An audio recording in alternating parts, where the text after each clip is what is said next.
কথা শুরুর আগে আপনাদের সাথে একটু কথাবার্তা ভেঙে নেই, তাহলে বুঝতে সহজ হবে। আর মনোযোগ দিয়ে শুনলে আমার ফায়দা হবে, আপনাদেরও ফায়দা হবে ইনশাআল্লাহ তাআলা। আগাগোড়া মনোযোগ লাগবে। আসেনি মনোযোগ আপনাদের? সবার আছে? একটা পরীক্ষা নিব নি? হ্যাঁ, মনোযোগের পরীক্ষা নিব। মাশাআল্লাহ। তো কে কে ঘুমাইছেন একটু হাত তোলেন তো দেখি। আল্লাহু আকবার। এইটা নি মনোযোগ। মনোযোগের সাথেই হাত তুলছে যে আমরা ঘুমাই নাই না। ঠিক আছে, তাইলে ঠিক আছে। সিরাতুন নবী, আমাদের নবীর সিরাত নিয়ে আলোচনার জন্য এই মজলিস। নবী চিনেন? কথা বললেন, কথা বললেন, কথা বললেন। নবী চেনেন? আস্তে আস্তে বলতেছেন যে সমস্যা আছে। নবী চেনেন আপনারা? মাশাআল্লাহ। দোস্ত, কথা জিজ্ঞেস করলাম, উত্তরও আসলো হ্যাঁ নবী চিনি। আপনাদের এখানে যেই সূরতওয়ালা অধিকাংশ কথা তাদেরকে নিয়ে না, মাঠে ময়দানের আরো কিছু মানুষ যারা আছেন তাদেরকেও যদি জিজ্ঞেস করি নবী চেনো, তো সবাই বলবে হ্যাঁ চিনি।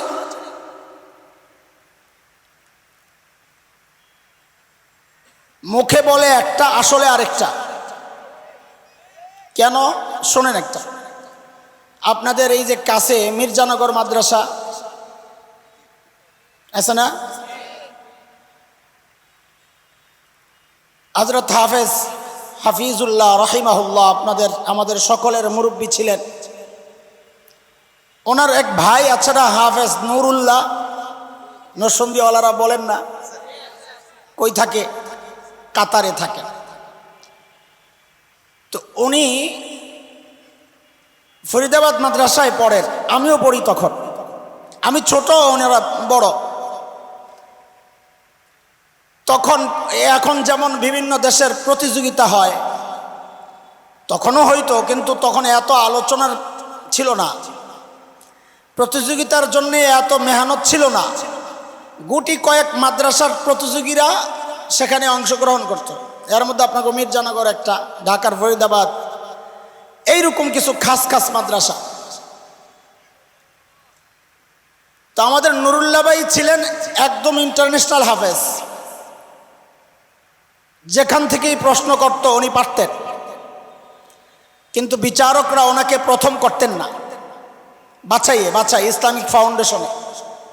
কারণ কি? ওনার একটা শারীরিক সমস্যা ছিল, উনি কাঁপতেন,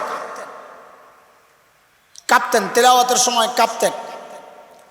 তা আন্তর্জাতিক প্রতিযোগিতা, ওখানে যায় যদি কাঁপাকাঁপি করে তাহলে দেশের বদনাম হবে, পুরস্কার তো পাবে না।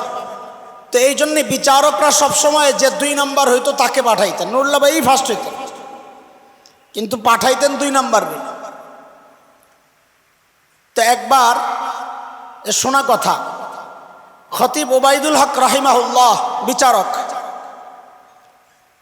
তো খতিব ওবায়দুল হক রাহিমাহুল্লাহ জিজ্ঞেস করতেছেন, নুরুল্লাহ তুমি কি আগের মতো কাঁপো? নুরুল্লাহ আগের মতো কাঁপো? তো নুরুল্লাহ ভাই নাকি উত্তর দিচ্ছেন, হুজুর আগের মতো কাঁপি না। দেখছেন আমার হাতের দিকে তাকান, কি বলছেন? হুজুর আগের মতো। হাত কি করতেছে? আরে কথা বলে না, হাত এই পাশ থেকে তো দেখে না। আগের মতো কাঁপি না হুজুর, হাত কিন্তু। তো মুখে বলতেছে একটা, আর হাত বলতেছে। ঠিক এই সাধারণ মানুষকে আপনি যদি জিজ্ঞেস করেন নবী চেনেন, তো বলবে হ্যাঁ চিনি। কিন্তু দোস্ত, আমি বলবো তোমার চুল তো বলে না তুমি নবী চিনো, তোমার টাই তো বলে না তুমি নবী চেনো, তোমার ওই টাই টাকনুর নিচের প্যান্ট তো বলে না তুমি নবী চিনো, তোমার ওই ঠুন্ডা মেয়েদের মতো চেহারা, দাড়ি সাচার চেহারা, এটা বলে না তুমি নবী চেনো। তোমার মেয়ের অশ্লীল পোশাক, ওই যে হিন্দি সিরিয়ালের নষ্টা ভ্রষ্টা বেশ্যার নষ্টা মেয়েদের পোশাক, তোমার মেয়ের গায়ে, তোমার বিবির গায়ে এই পোশাক বলে না তুমি নবী চেনো। তোমাদের বিয়ে শাদীর প্রোগ্রামগুলো প্রমাণ করে তুমি নবী চেনো না। মুখে বলো একটা, অন্তরে আরেকটা। সিরাতুন নবী মাহফিল, আজকে এই সংক্ষেপ সময়ে আমি একটু নবী চেনাবো আপনাদের ইনশাআল্লাহ। চিনবেন না ইনশাআল্লাহ? নবী না চেনার কারণে আমরা নিজেরাও অনেক সময় অনেক অস্পষ্টতায় ভুগি। ইসলাম বিদ্বেষী অপশক্তির প্রশ্নের মুখে আমরাও দুর্বল হয়ে যাই, কারণ আমি নিজেই নবী চিনি না। নবী না চেনার কারণে আমার সাপোর্ট দাড়িওয়ালা, টুপিওয়ালা, জুব্বাওয়ালাদেরকে হয় না, আমার সাপোর্ট হয় ওই দাড়ি ছাড়া মানুষদের প্রতি। নবী না চেনার কারণে আমি সঙ্গ তাদেরকে দেই না, আমি সঙ্গ দেই ওই কুফফার অপশক্তির পাঁচটা গোলাপদের। সব কিছুর মূলে হচ্ছে আমি আমার নবী চিনি না। আমার কথা কি বুঝতেছেন আপনারা? আমাদের সবার মুরব্বী তিনি যখন আসবেন তো আপনারা বয়ান শুনবেন। ওলামায়ে কেরাম, নবী যেমন কোরআনের ছবি, ওলামায়ে কেরাম ও নবীর প্রতিচ্ছবি, ওইভাবেই আসছে। তো ওলামায়ে কেরাম যে কোনো আলোচনা করাই নবীর সম্মান আলোচনা, কারণ গোটা দিনটাই আমার নবীর সম্মান। বুঝে আসছে কথা? যে আলোচনাই হোক, আমার নবীকে চেনার জন্য আমাদের বড়রা দুইটা উদাহরণ পেশ করেছে। এই দুই উদাহরণ মাথার মধ্যে বসান, তাইলে আমার নবীকে চেনা আমাদের জন্য সহজ হবে। এক নম্বর উদাহরণ, এই যে খোলা আকাশ, এই আকাশের দিকে একটা শিশু, ছোট্ট বাচ্চা, ও যদি তাকায় আর ওর চোখ যদি ঠিক থাকে, বলেন তো সবাই একযোগে ওই ছোট্ট শিশু আকাশটা দেখবে কি দেখবে না?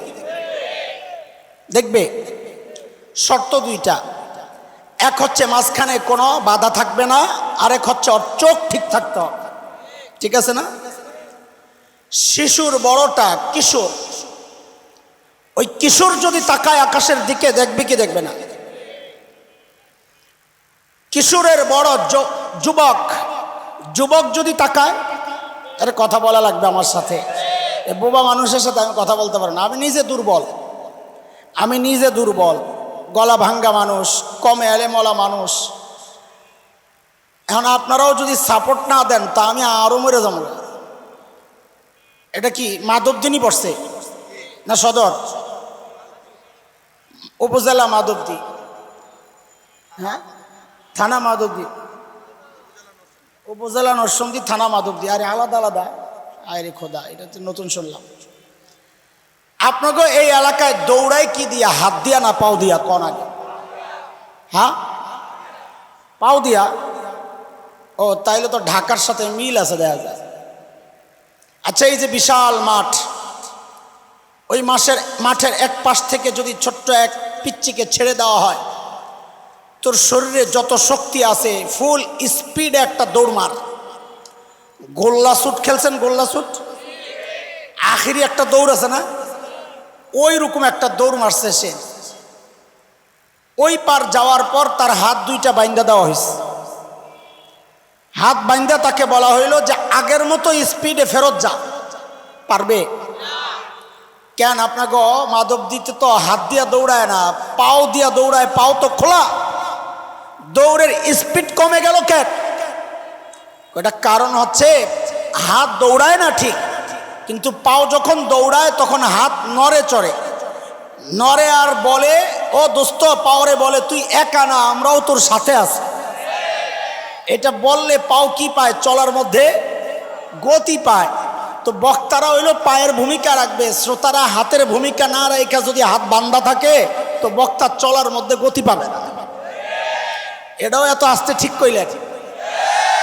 মাশাআল্লাহ, জোর আসেনি আপনি গো? জিহাদের ডাক দিলে পাওয়া যাইবনি? মাশাআল্লাহ, আলহামদুলিল্লাহ, আল্লাহ কবুল করেন। একজন বুড়া যদি আকাশের দিকে তাকান, দেখবেন কি দেখবেন? একজন শিক্ষক যদি তাকান, একজন জনপ্রতিনিধি, একজন জনসেবক, সমাজ সংস্কারক, একজন সেনাপতি, আচ্ছা আচ্ছা, একজন বাবা, শ্বশুর, দাদার নানা, শুধু দেখবেন না প্রেসিডেন্ট? কথা বলে না, কথা বলে। প্রেসিডেন্টও দেখবেন, শর্ত হইল চোখ ঠিক থাকতে হবে। আমার নবী আকাশের মতো, এই কথাটার মানে কি? মানে হচ্ছে একটা ছোট্ট শিশু যদি চিন্তা করে আমি মানব ইতিহাসের শ্রেষ্ঠ শিশু হতে চাই, বলে তুমি শিশু মুহাম্মদুর রাসূলুল্লাহর দিকে তাকাও। একটা কিশোর যদি চিন্তা করে মানব ইতিহাসের শ্রেষ্ঠ কিশোর হতে চাই, বলে তোমার জন্য রাস্তা একটাই, তুমি কিশোর মুহাম্মদুর রাসূলুল্লাহকে অনুসরণ করো। এক যুবক যদি চিন্তা করে শ্রেষ্ঠ যুবক হতে চাই, বলে বিকল্প কোনো পথ নাই, রাস্তা একটাই, যুবক মুহাম্মদুর রাসূলুল্লাহর অনুসরণ করো। একজন বাবা যদি চিন্তা করেন শ্রেষ্ঠ বাবা হতে চাই, রাস্তা একটাই, বাবা মুহাম্মদুর রাসূলুল্লাহর ইতাআত করো। একজন শ্বশুর যদি চিন্তা করেন শ্রেষ্ঠ শ্বশুর হতে চাই, বলে শ্বশুর মুহাম্মদুর রাসূলুল্লাহকে অনুকরণ করো। একজন সমাজ সেবক যদি চিন্তা করেন শ্রেষ্ঠ সমাজ সেবক হতে চাই, রাস্তা একটাই, সমাজ সেবক মুহাম্মদুর রাসূলুল্লাহকে ফলো করো। একজন সেনাপতি যদি চিন্তা করেন শ্রেষ্ঠ সেনাপতি হতে চাই, রাস্তা একটাই, সেনাপতি মুহাম্মদুর রাসূলুল্লাহর অনুকরণ করো।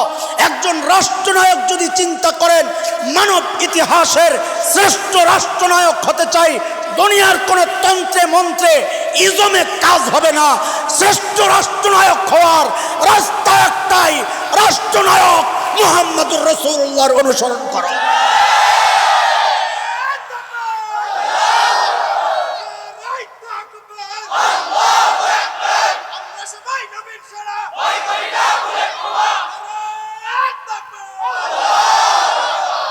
নবী চিনতেছেন? আচ্ছা, চিনতে থাকেন, খেয়াল করেন, খেয়াল করেন। আমি উদাহরণ দিব, উদাহরণগুলো বুঝার চেষ্টা করেন। আমাদের বড়দের কথা এগুলা। দেখেন, আমি এক গোলাম, আমি নিজের কথা বলার চেষ্টা করি না। আমি সবসময় আমাদের বড়দের কথাগুলো পড়ে পড়ে আইনা নকল করে করে আপনাদেরকে শোনাই। নিজের কথা কেন বলি না? আমাদের অনেক ভাই আমাদেরকে খোঁচা দেন, আমরা আকাবির পূজা করি, খালি বাপ দাদার কিস্সা কাহিনী করি। এটাকে আকাবির পূজা বলে না দোস্ত, এটাকে বলে বড়দের উপর আস্থা আর ভরসা।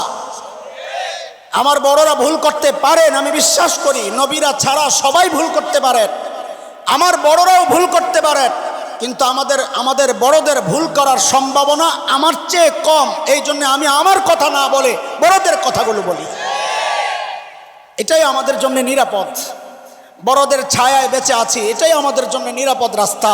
যারা বড়দেরকে ছাড়া চলে, যারা মুরব্বী ছাড়া চলে, আল্লাহ ওয়ালার সোহবত ছাড়া যারা চলে, এগুলাকে আমরা দেখছি মাঝে মধ্যে উদ্ভট বক্তব্য দিয়া উম্মতের মধ্যে ফিতনা লাগায় দেয়। আমাদের বড়দের কথা, আমাদের নবীর উদাহরণ। একজন মানুষ অঢেল সম্পদের মালিক, যার সম্পদের কোনো হিসাব নাই, এত পয়সা এত পয়সা, হিসাব নাই। বহু মানুষ এমন আছে যার কত সম্পদ সে নিজেই জানে না। ওই যে সৌদি আরবের যুবরাজ ছিল শেখ তালাত, উনি বলে ইউরোপের কোন দ্বীপের মধ্যে ঘুরতে গেছে, কোন রিসোর্টে, সাগরের মধ্যে। তো যায় রিসোর্টটা এত পছন্দ হয়েছে, তো উনি ওনার ম্যানেজারকে বলতেছেন যে এই রিসোর্টটা আমি কিনবো, কত টাকা হিসাব লাগাও। তো ম্যানেজার বলতেছে, স্যার এই রিসোর্ট তো এটা আপনারই। মানে হের যে কত সম্পদ হয় নিজেও জানে না, এটা বুঝাইলাম আর কি। তা এমন মানুষও দুনিয়ায় আছে, তাই না, যার কত সম্পদ সে নিজেও জানে না। টাকা বেশি হইলে একটু গরম থাকে কিনা। তার একটা মেয়ে, কয়টা? এক বাপের এক মেয়ে। এখন ওই মেয়ের অবস্থা কি, বাপের অবস্থা কি? কর মাটিতে পাও পড়েনি, কথা বলে না। আরে মেয়েরা এমনি বাবার কাছে বেশি আহ্লাদি হয়, আর যেই মেয়ে একা তার আহ্লাদ বেশি না কম? বাবা যদি টাকাওয়ালা হয় আহ্লাদ বেশি না কম? খবরদার পোলাবেন, কোন রকমের রিস্ক লইস না, মায়ের খাবি। আবার মেয়েটা ঘটনা চক্রে খুবই সুন্দরী। এইবার বলো গরমের অবস্থা কি? 440 লাইন। কে রে? আরে 440 লাইন বুঝছ না? কাছে গেলেও ডর লাগে। এমন এক মেয়ে বিয়ের উপযুক্ত হয়েছে, এক লোক আসছে বিয়ের প্রস্তাব নিয়ে, আপনার মেয়ের সাথে একটা ছেলের প্রস্তাব দিতে আসছে। মেয়ের বাবা জিজ্ঞেস করে আপনি কে? তো বলে আমি ছেলের খালু। কে? আরে কথা বলে কে? আর তো মায়ের বাপ গেছে খেই পাইবে, আমার মায়ের দাম কমে গেছে। আমগো ঢাকায়া কথা, খালু আইছেন প্রস্তাব লইয়া। তো খালু আস্তে আস্তে জিজ্ঞেস করে ও ভাই কে আসবে? কই ছেলের বাপ রে পাঠা। ওটা বললি তো হয়, সেতেন কেন? ওই যে গরম, মনে আছে না গরমের কারণ। যায়া ছেলের বাপেরে বলতেছে ও ভাই তোমার পোলার প্রস্তাব তুমি লইয়া যাও, আমি বেটার ধমক খাই আইছি। ছেলের বাপ আসছে প্রস্তাব নিয়া। এখন জেরা শুরু হয়েছে। আচ্ছা আপনাদের এলাকায় মেয়ে বিয়ে দেওয়ার সময় খোঁজ খবর লয়নি? আরে গরিব মানুষ হইলেও তো খবর লয়। আর ওই বেটা যার টাকার অভাব নাই, মাইয়া একটা আবার সুন্দরী, হ্যাঁ খবর লইব কি লইব না? কম না বেশি? খবর লওয়া শুরু করছে। আপনার নাম কি? আপনার বাবার নাম কি? বংশ কি? ছেলের নাম কি? মার নাম কি? ছেলের হাইট কেমন? নাক কেমন? চুল কেমন? কান কেমন? দাঁত কেমন? ঠোঁট কেমন? থুতু কেমন? আরে ঘাম কেমন? সব খবর লইতেছে। বন্ধু বান্ধব কারা? এলাকা কি? ভাষা কেমন? সব খবর টবর লইতেছে। আমরা দেখছি বিয়ের মধ্যে অনেক এলাকার আলোচনা হইলে কয় ওদিকে যায়, কথাই বোঝা যায় না, দরকার নেই, মানে ভাষাটাও দেখে মানুষ। সব দেখছে, ছেলে পছন্দ হয়েছে, মাশাআল্লাহ বিয়ে ঠিক। এইবার বলেন এই মেয়েকে বিয়ের পর বিয়ে দেওয়ার জন্যে বাবা যে মেয়েকে বিদায় করবে, শাড়ি দিলে দামিটা দিবে না কম দামি? কারণ তার টাকার অভাব নাই, খরচের জায়গা নাই। শাড়ি কিনে তো দামিটাই কিনে, জুতা কিনে তো দামিটা সেরাটাই কিনে, গহনা কিনে তো সেরাটাই কিনে, প্রসাধনী কিনে তো সেরাটাই কিনে, সব সেরা সেরা জিনিস দিয়া এরপরে মেয়েরে বিদায় করে জামার বাড়ি। কথা ঠিক কিনা? এই উদাহরণটা মাথায় ঢুকান। ঠিক আল্লাহ সুবহানাহু ওয়া তাআলা প্রিয় হাবিব সাল্লাল্লাহু আলাইহি ওয়াসাল্লামকে দুনিয়ায় পাঠানোর সময় এসব বিষয় লক্ষ্য করেছেন। যা দিছেন সব সেরা সেরা জিনিস দিয়ে আল্লাহ আমার নবীকে দুনিয়ায় পাঠাচ্ছে। সর্বপ্রথম হচ্ছে প্রস্তাবের ব্যাপার। ওই যে মনে আসেনি? আরে কথা বলেন, ওই যে মায়ের বাপ মনে রেখে প্রস্তাবের ব্যাপার সিদ্ধান্ত আল্লাহর। আমি আমার হাবিবকে দুনিয়ায় ফ্রিতে দিব না, ফ্রি জিনিসের দাম থাকে না। বলে কেমনে দিবেন? আমার কাছ থেকে চায়া নিতে হবে, আমার হাবিবের দাম আছে। কারণ দুনিয়ার সিস্টেম হচ্ছে যেই জিনিস অর্জন করা যত কঠিন, ওই জিনিসের মর্যাদাও তত বেশি। সস্তায় পাইবেন, দেখবেন দাম নাই। কথা কন না? হ্যাঁ, আল্লাহ তাআলারও সিদ্ধান্ত আমি আমার হাবিবকে দুনিয়ায় ফ্রিতে পাঠাবো না, আমার হাবিবকে চায়া প্রস্তাব দিয়ে নিতে হবে। বলে প্রস্তাব কে দিবে? ছেলের বাপ। মনে আছে তো? প্রস্তাব কে দিবে? আমার হাবিবের আব্বা। প্রস্তাব আপনি দিলে আমি আমার হাবিবরে পাঠামো। বলে বাপকে? খলিল ইব্রাহিম। বলে না কথা? বাপকে? জাতির পিতাকে? মিল্লাতা আবিকুম ইব্রাহিম হুয়া সাম্মাকুমুল মুসলিমিন। খলিল ইব্রাহিম যখন বাইতুল্লাহ বানান, আল্লাহ খলিলের দিলের মধ্যে ওই কথা ঢেলে দিয়েছেন, খলিল এমন দামি একটা কাজ আপনি করেছেন, আমি আপনাকে এখন পুরস্কার দিতে চাই, আপনি কি নেবেন বলেন? খলিল চিন্তা করলেন সারা জিন্দেগি চায়া চায়া পাইলাম জমজমওয়ালা, সুযোগ যেহেতু পায়া গেছি এইবার আর জমজমওয়ালা চাইব না, ছোট মোটো কিচ্ছু চাইব না। খলিল চায়া বসছেন আল্লাহর কাছে কাউসারওয়ালা। কথা আমার না, কথা কোরআনের। আমি একটু ঘুরাইয়া বলতেছি। খলিল হাত উঠাইছেন, ربنا وبعث فيهم رسولا منهم يتلو عليهم آياتك ويعلمهم الكتاب والحكمة ويزكيهم إنك أنت العزيز الحكيم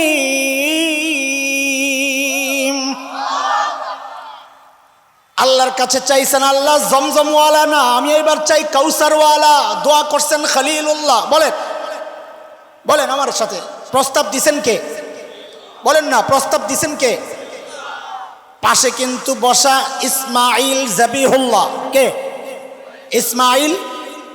মানব ইতিহাসের জবিহুল্লাহ দুইজনই আমার নবীর বাপ সাল্লাল্লাহু আলাইহি ওয়াসাল্লাম। জবিহুল্লাহ কয়জন? দুইজন। একজন হচ্ছেন ইসমাইল, আরেকজন হচ্ছেন আব্দুল্লাহ, আমার নবীর বাবা। একদিন এক গ্রাম্য মানুষ আইসা নবীকে বলতেছেন, ইয়াবনা জবিহাইন, ওই দুই জবিহুল্লাহর বেটা। নবী আলাইহিস সালাম মুস্কি হাইসা দিছেন। সাহাবায়ে কেরাম জিজ্ঞেস করছেন, ইয়া রাসূলুল্লাহ, আপনি এক জবিহুল্লাহর বেটা ইসমাইল আলাইহিস সালামের বেটা, এটা তো জানি, আরেক জবিহুল্লাহ কে? তো নবী বলেন, আরেক জবিহুল্লাহ আমার বাবা। কারণ আব্দুল মুত্তালিব যখন জমজমের মুতাওয়াল্লি, বাইতুল্লাহর মুতাওয়াল্লি, হঠাৎ একদিন জমজম হারায় গেছে, কেউ জমজম পায় না, খবর নাই। আব্দুল মুত্তালিব মান্নত করছেন, যদি জমজম পাওয়া যায় তো আমি আমার এক ছেলেকে আল্লাহর রাস্তায় কোরবানি দিব। তখন সিস্টেমই ছিল এটা। মান্নত করার পর জমজম পাওয়া গেছে, এখন কোরবানি দেওয়ার পালা। কারে কোরবানি দিব? আব্দুল মুত্তালিব, আব্দুল্লাহ, হামজা, আব্দুল শামস, ছেলে তো অনেক, নওফল। তো কাকে কোরবানি দিবে? বলে লটারি দাও, লটারি। তো লটারি দিছে, নাম উঠছে আব্দুল্লাহ। কার? আমাদের নবীর বাবা আব্দুল্লাহ। কোরাইশিরা বলে যে সবচেয়ে সুন্দর এবং ভালো ছেলেটারে জবে করবেন, এর পরিবর্তে আরেকজনরে করেন।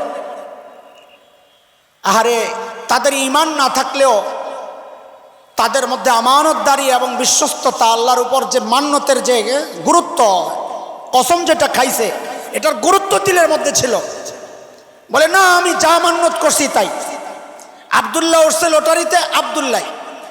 আচ্ছা তাহলে আরেকবার দিয়া দেখেন না। তো আবার লটারি দিছে, আবারও নাম উঠছে আব্দুল্লাহ। কি এক কারবার! আচ্ছা শেষ চান্স, তিনবার। পোলাবানে দেখে না, ডাইনে ডাইনে তিনবার। কি কয়? ডাইনে ডাইনে তিনবার লটারি। তো আরেকবার দিস, আবারও নাম উঠছে আব্দুল্লাহ। কেউ ওটা রাজি না, যে না, আব্দুল্লাহরে জবে করা যাবে না, তার চেয়ে বরং আপনি এর পরিবর্তে একটা ওট কোরবানি দেন।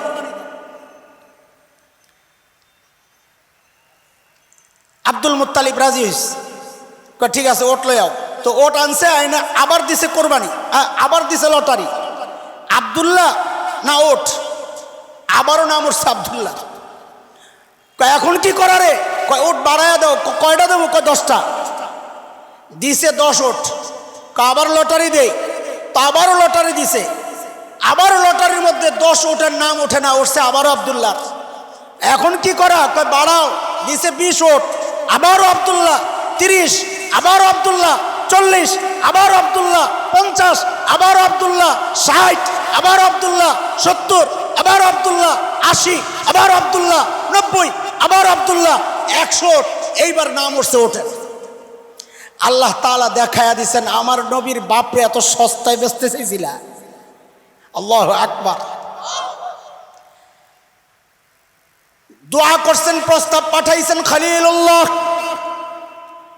পাশে বসা জবিহুল্লাহ ইসমাইল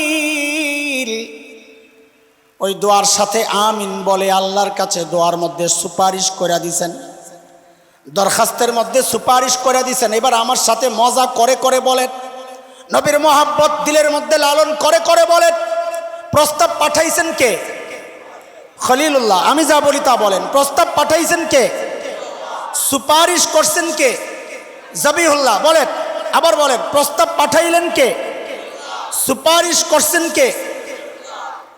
যেই সচিবালয়ে বসে কারবার চলছে, ওই সচিবালয়ের নাম হচ্ছে বাইতুল্লাহ। অফিসের নাম কি? অফিসের নাম কি? আবার মিলায়া বলেন, প্রস্তাব পাঠাইলেন কে? সুপারিশ করলেন কে? অফিসের নাম কি?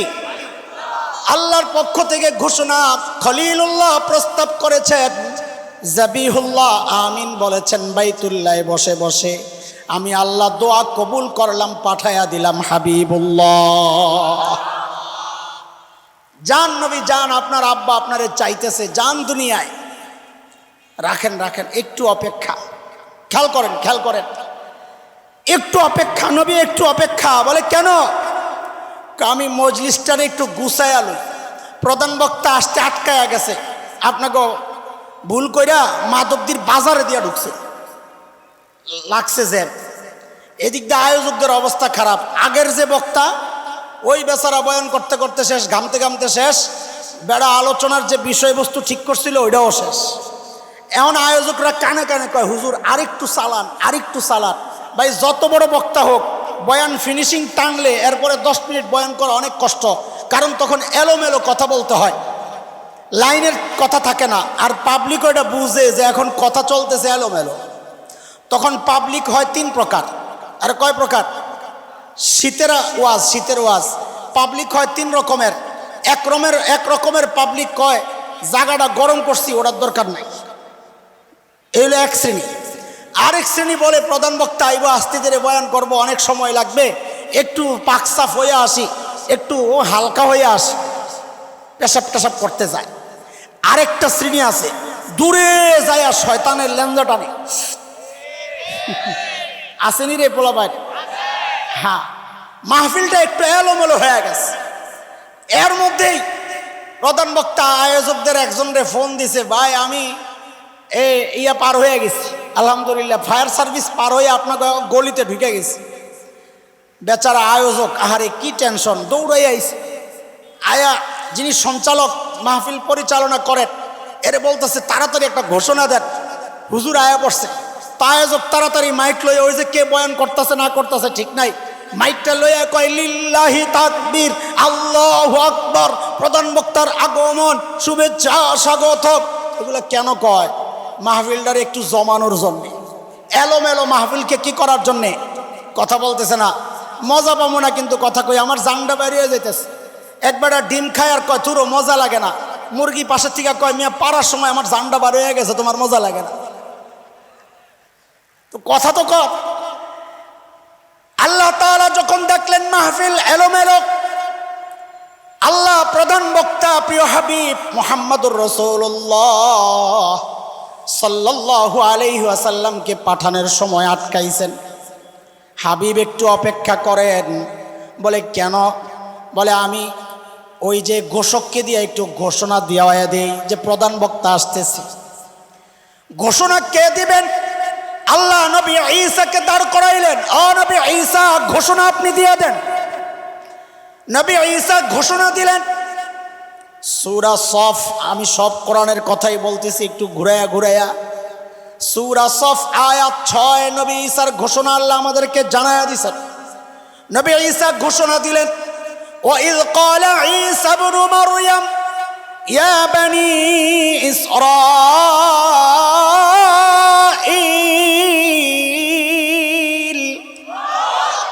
ইন্নী রাসূলুল্লাহি ইলাইকুম মুসাদ্দিকাল লিমা বাইনা ইয়াদাইয়া মিনাত তাওরাহ ওয়া মুবাশশিরান বিরাসূলিন ইয়াতি মিন বা'দি ইসমুহু আহমদ। ঘোষণা দিলেন কে? কি ঘোষণা দিয়েছেন এই কথা আমি পরে আসতেছি ইনশাআল্লাহ। আগে বলেন ঘোষণা দিলেন কে? নবী ঈসা আলাইহিস সালাতু ওয়াস সালাম। এই জায়গা থেকে আরেকটা কথা শুনেন। দেখেন, আমরা যারা বয়ান করি, বিশেষ করে আমার কথাই আমি বলি, আমাদের তো একটা নির্দিষ্ট আলোচ্য বিষয় থাকে, আশেপাশের কথাও টানতে হয় মাঝে মধ্যে। কারণ আপনি মাছ ধরতে নামছেন পুকুরে, টার্গেটটি বড় মাছ না ছোট মাছ? বড় মাছ, কিন্তু পায়ের তলে পুড়ি একটা পড়ছে, ট্যাংরা একটা পড়ছে, ছেড়ে দেন, ওগুলারও লয়ে আলন সুয়া পয়সা খাওয়া যায়। আমরা বয়ান করি, মাকসাদ তো টার্গেট একটা থাকে, কিন্তু আশেপাশের ওই টাকি বইসা এগুলোরও একটু লইতে হয় মজা চোয়া খাওয়ার জন্যে। বুঝাচ্ছে কথা? ঘোষণা কে দিচ্ছেন? রাখেন এটারে, এবারে চলেন আরেক আলোচনা শুরু করি। কিয়ামতের আগে হযরতে ঈসা দুনিয়ায় আবার আসবেননি? আসবেন। সবাই জানেন তো কেন আসবে? হ্যাঁ, ওই যে একজন বলছে নবী ঈসা আলাইহিস সালাম আখেরি পয়গম্বরের উম্মতের প্রশংসা শুই না, দাম শুই না আল্লাহর কাছে আরজি পেশ করছেন, আল্লাহ আমি যদি আখেরি পয়গম্বরের উম্মত হইতাম। দেখেন এটা তো মশহুর, ওলামায়ে কেরাম আছেন এখানে, এটা তো প্রসিদ্ধ কথা, ঠিক আছে।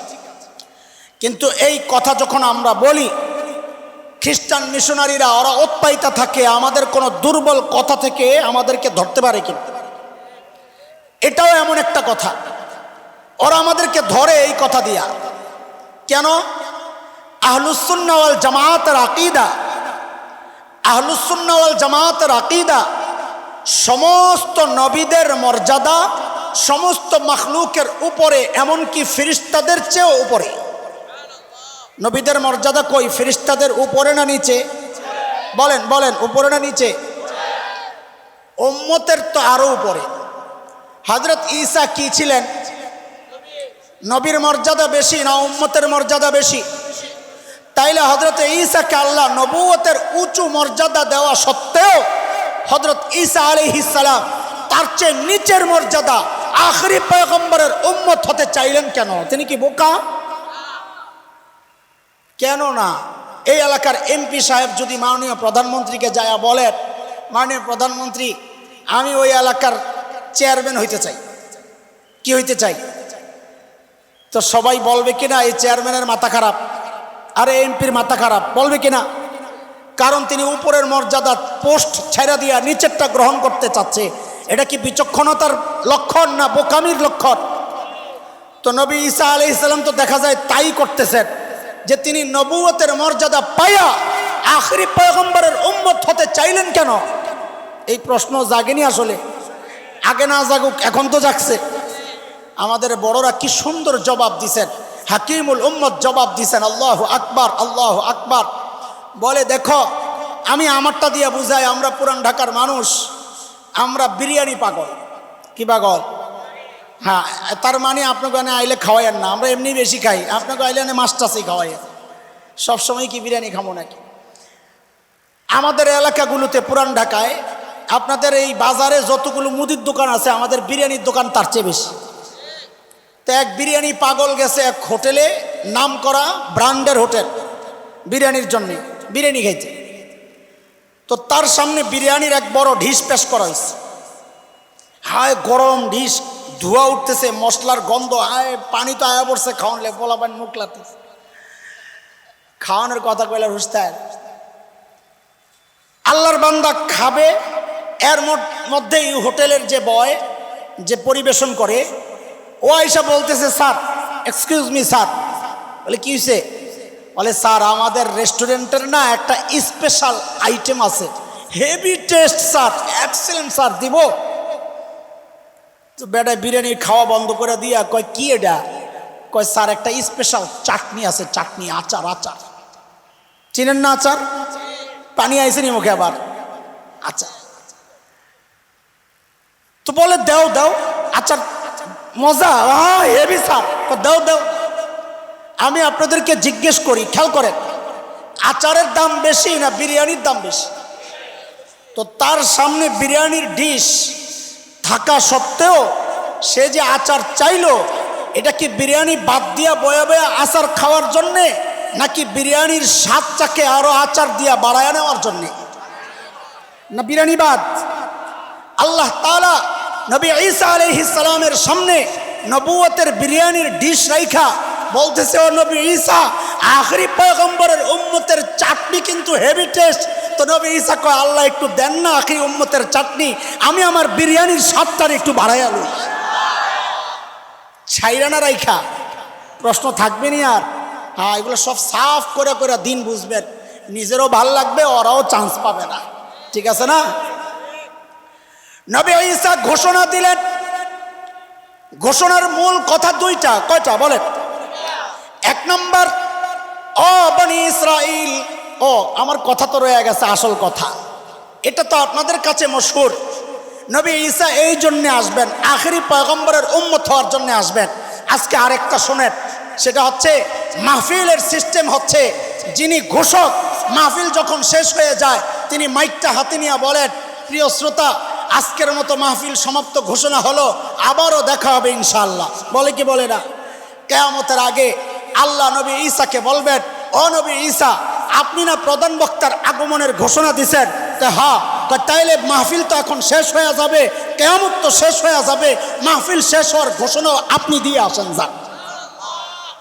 বুঝে আসছে কথা? আল্লাহু আকবার। আমাদের বড়দের চিন্তা কত সূক্ষ্ম সুন্দর, সুবহানাল্লাহ। নবী ঈসা ঘোষণা দিলেন, ওয়াইয ক্বালা ঈসা ইবনু মারইয়াম ইয়া বনি ইসরাঈল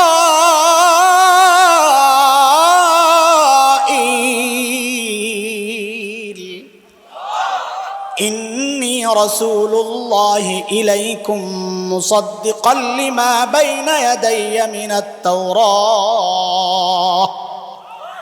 নবী ঈসার এক নম্বর ঘোষণা, ও বনি ইসরাঈল, আল্লাহ আমাকে তোমাদের রসুল বানায়া পাঠাইছেন। এই কথাটা আমার সাথে সাথে আপনারা সবাই বলেন, বলেন, ও বনি ইসরাঈল, আল্লাহ আমাকে তোমাদের রসুল বানায়া পাঠাইছেন। সবাই সবাই মুখস্থ করেন, এটা হলো আমার বয়ানের মূল চুম্বক অংশ, আসল কলিজা এটা, এই কথা বলেন, বলেন, ও বনি ইসরাঈল, আল্লাহ আমাকে তোমাদের রসুল বানায়া পাঠাইছেন। আমার আলোচনার অনেক দূর যাইয়া যদি সুযোগ থাকে আর কি, আয়োজকরা সেই পর্যন্ত যদি আমার সময় দেয়, তাহলে ওই জায়গায় যাইয়া আমি এই কথাটা জিজ্ঞেস করব যে পিছনে একটা কথা রাইখে আসছি, ওইটারে এবার দেন আপনারা, মনে থাকবে? দিবেন তো? কি কথা? ও বনি ইসরাঈল, আল্লাহ আমাকে তোমাদের রসুল বানায়া, মনে থাকবে ইনশাআল্লাহ।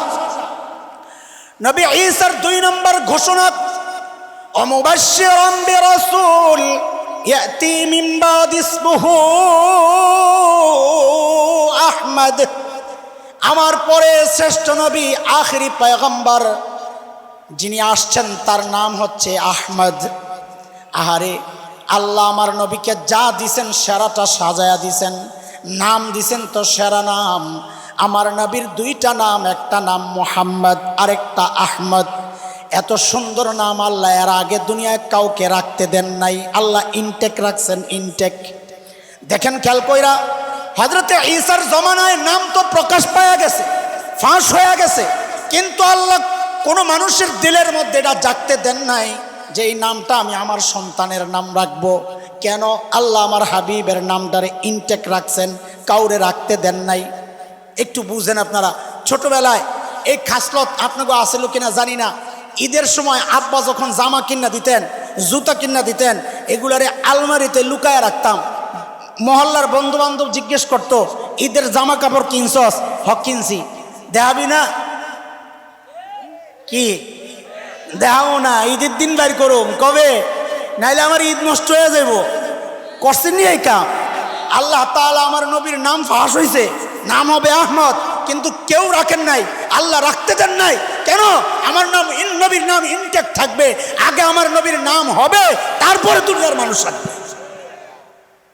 নামও কি চমৎকার!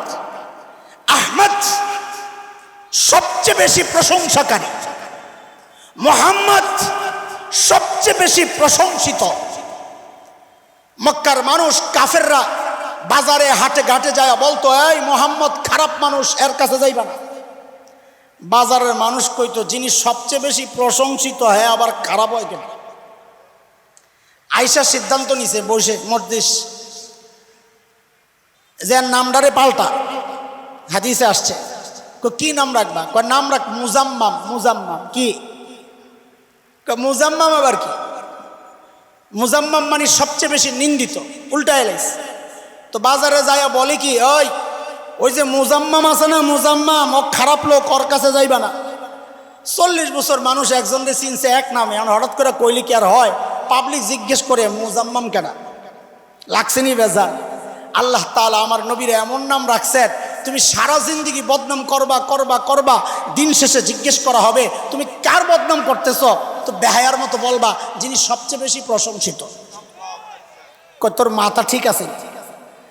ওই কয়দিন আগে ফ্রান্সের প্রেসিডেন্ট না প্রধানমন্ত্রী? ম্যাক্রো, ম্যাক্রো নাম শুনছেন না? আন্দোলন না করলাম ম্যাক্রো রেলওয়া। এই বেটার নামটা একদিন আমি আরবিতে একটা জিনিস লিখতে লইছিলাম, তো ম্যাক্রো লেখার পর আমি নিজে নিজে আসতেছি, আরে খোদা, আগের থেকে আল্লাহ নাম ফিট করে রাখছে। আরবি লেখছে যে হয়ে গেছে মাকরু। কি হয়েছে? আরে কথা বলে না, দেখছেন নি আল্লাহ আগের থেকেই যেন নবীর দুশ্মনের নাম ফিট করে রাখছে, তুই মাকরু মাকরু। আল্লাহ আকবার, আজিব নাম। আল্লাহ যা দিছেন তো সেরা জিনিস দিয়েই সাজাইছেন। চোখ দিছেন তো সেরা চোখ, দাঁত দিছেন তো সেরা দাঁত, থুতু দিছেন তো সেরা থুতু, আরে বন্ধু দিছেন তো আবু বকরের মতো শ্রেষ্ঠ বন্ধু, ঘাম দিছেন তো সেরা ঘাম। আমার আপনার ঘামের দুর্গন্ধে ধারে কাছে কেউ বসতে পারে না। আর আমার নবীর ঘাম সাহাবায়ে কেরাম বোতলে সংগ্রহ করে রাখতেন, কোনো প্রোগ্রামের মধ্যে আস্তে একটু লাগায়া দিতেন, গোটা মজলিসটা সুঘ্রাণে মৌ মৌ করত। কবি হাসান ইবনে সাবিত নবীর চেহারার দিকে তাকায়া তাকায়া কবিতা লিখতেছেন, ও আহসানু মিনকা লাম তারা কাত্তু আইনি ওয়া আজমালু মিনকা লাম তালিদিন নিসা খুলিকতা মুবাররাআম মিন কুল্লি আইবিন কাআন্নাকা ক্বাদ খুলিকতা কামা তাশা।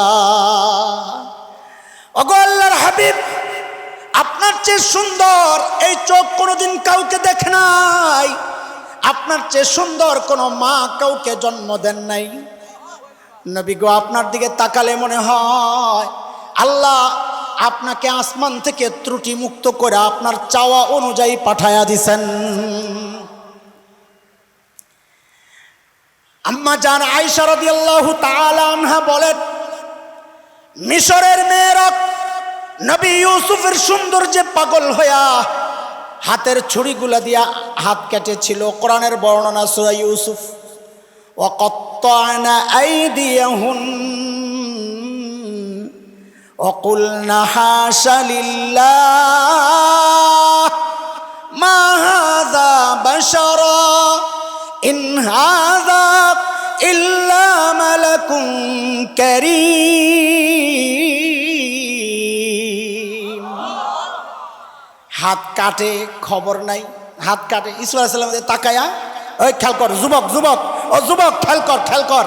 ইউসুফ আলাইহিস সালামের দিকে তাকায়া হাত কাটে খবর নাই। কয়টা মানুষ না, মানুষ না, মানুষ আবার এত সুন্দর হয় নাকি? এটা সম্মানিত ফেরেশতা। খেয়াল কর, খেয়াল কর। এইটা বলার জন্য আমি এই পর্যন্ত আসি নাই, আমার আরেকটা ধান্দা আছে। এই যে মেয়েরা ইউসুফ আলাইহিস সালামের দিকে তাকাইছে, এই তাকানো বৈধ না অবৈধ? কথা কয় অবৈধ।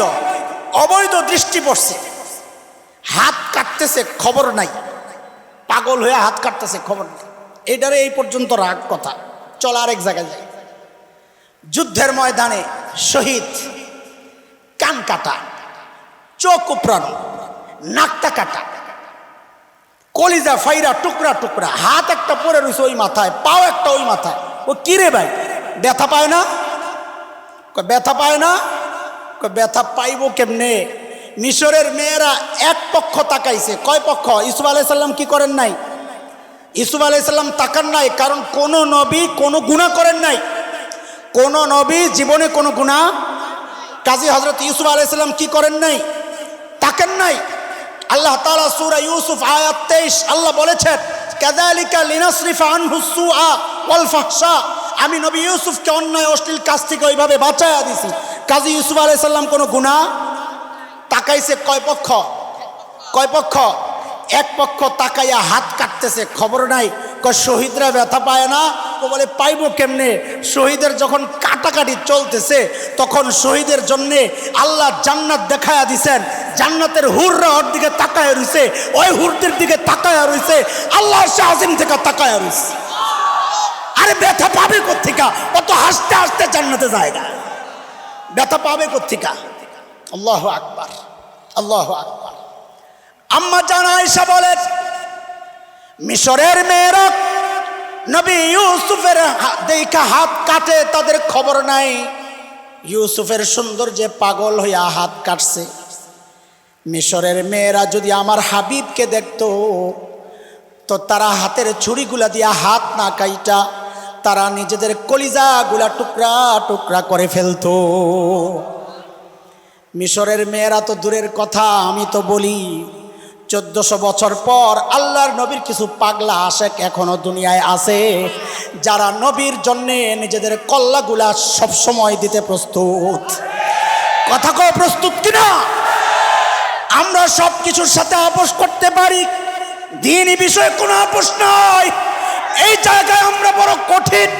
আমাদের স্পষ্ট কথা, আমাদের বিবি বিধবা হবে কোনো পরোয়া নাই, সন্তান ইয়াতীম হবে কোনো পরোয়া নাই, শরীর থেকে মাথা আলাদা হবে কোনো পরোয়া নাই, কিন্তু আল্লাহর জমিনে আল্লাহর নবীর দুশ্মনকে ছাড় দেওয়া হবে না।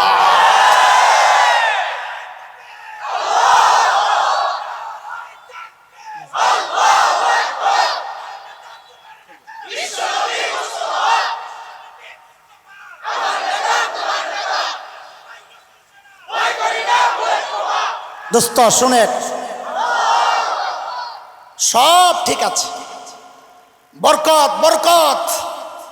আল্লাহর হাবিব যখন দুনিয়ায় আসেন আল্লাহ তাআলা বরকত আর বরকত দিচ্ছেন। হযরতে আমিনা বলেন, আমার পেটে আমার কলিজার টুকরা, আমি যখন জমজমের কিনারে যাই জমজমের পানিগুলো আস্তে উপরে উঠা যায়। মক্কার মেয়েরা, কুরাইশি মেয়েরা বলে, আমি না বোন একটু অপেক্ষা করো, তুমি থাকতে থাকতে আমরা একটু পানিটা উঠায়া লই। বরকত আর বরকত। হযরতে হালিমাতুস সাদিয়া রাদিয়াল্লাহু আনহা বলেন, আমি যখন তায়েফ থেকে রওনা দিই মক্কার উদ্দেশ্যে, ছেলে ভাড়া নিবে, বাচ্চা ভাড়া নিবে পালার জন্যে, পয়সার বিনিময়ে, তায়েফ পরিবেশ সুন্দর সেজন্য। হযরত হালিমা বলেন, আমরা গরিব মানুষ, বাহন দুর্বল, আমাদের আগে আগে সবাই মক্কায় চলে গেছে, বেছে বেছে ধনী ঘরের ছেলেগুলা বাচ্চাগুলা আগে আগে নিয়ে নিছে, পয়সা বেশি পাবে। আমি আমার স্বামী যখন মক্কায় ঢুকি শুনি কোনো বাচ্চা নাই নেওয়ার মতো, শুধু একটা বাচ্চা আছে, ওই বাচ্চাকে আনতে কেউ যায় নাই। কেন? বাচ্চা এতিম, পয়সা দেওয়ার কেউ নাই। হযরতে হালিমা বলেন, আমি আমার স্বামীকে বললাম, খালি হাতে যাওয়ার চেয়ে চলো ওই এতিম বাচ্চাটারে লইয়া লই। আসলে কপাল খুলছে। আসলে কি? হযরতে হালিমা বলেন, আমি যখন আমিনার ঘরে ঢুকলাম, আরে আমার কলিজার টুকরা, তার চেহারার দিকে তাকায় আর চোখ ফিরাইতে পারি না। আহারে আল্লাহ কি সুন্দর চাঁদের মতো বানাইছেন। আমি দৌড়ায়া যায় যখন বুকে জড়ায়া নেই, আমার কাছে মনে হইল আমার এই কলিজার টুকরা আমারে জড়ায়া ধরছে আর ছাড়তে রাজি না। আমার স্বামীকে বললাম, বড় কিছু পাইয়া গেছি মনে হয়, এই নিয়ামত হাতছাড়া করা যাবে না, পয়সা লাগবে না। স্বামী বলেন, চলো কোনো সমস্যা নাই। আল্লাহু আকবার। হযরতে হালিমা বলেন, আমরা যখন তায়েফের উদ্দেশ্যে রওনা দিলাম, বাহনটা দুর্বল ছিল, আমার স্বামী আগে বসছে, আমি আমার কলিজার টুকরারের পেছনে নিয়ে বসছি। যেই না আমার স্বামী বাহনের মধ্যে উঠছে, অমনি বাহনটা ধপাস করে বসে বসছে। আমি অবাক হয়ে গেলাম, বাহন তো এত দুর্বল না যে এই বাচ্চার ভারে বৈশা যাবে। দুর্বল, এত দুর্বল তো তায়েফ থেকে আসছে না।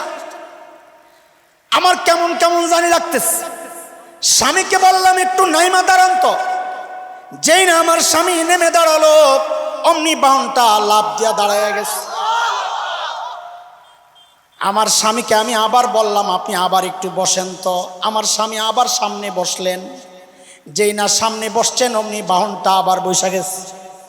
আমি যা বুঝার বুঝে গেলাম। আমার স্বামীকে বললাম, আপনি সামনে না বইসা একটু পেছনে যায়া বসেন। যেই না আমার স্বামী পেছনে যায়া উঠলো, অমনি বাহন লাফ দিয়া দাঁড়ায়া সবার আগে আগে দৌড়ায়, আগে আগে দৌড়ায়। তায়েফের মেয়েরা জিজ্ঞেস করে, হালিমা, এই বাহনে তুমি কি খাওয়াইলা? হঠাৎ এই শক্তি কোত্থেকে পাইল? হযরত হালিমা বলেন, এটা বাহনের কোনো কারামতি না, আমি যে কলিজার টুকরা পেয়েছি সেই কুরাইশি মেহমানের কারামতি। আমার বাহন সবার আগে আগে তায়েফ পৌঁছে গেছে। আমার বকরিগুলো যখন ঘাস খেতে যায়, ঘরে যখন বিকেলে ফেরত আসে, ওলানগুলো দুধে ভরা, অন্যদের বকরির দুধ নাই। মেয়েরা আয়েশা জিজ্ঞেস করে, হালিমা বোন একটু দেখায়া দাও না তোমার বকরি ঘাস খায় কোন জায়গায়। ওই যে আমরা মোটা পোলাপাইন দেখলে বলি, এই তোর বাপে কোন দোকানের চাইল খাওয়ায় রে।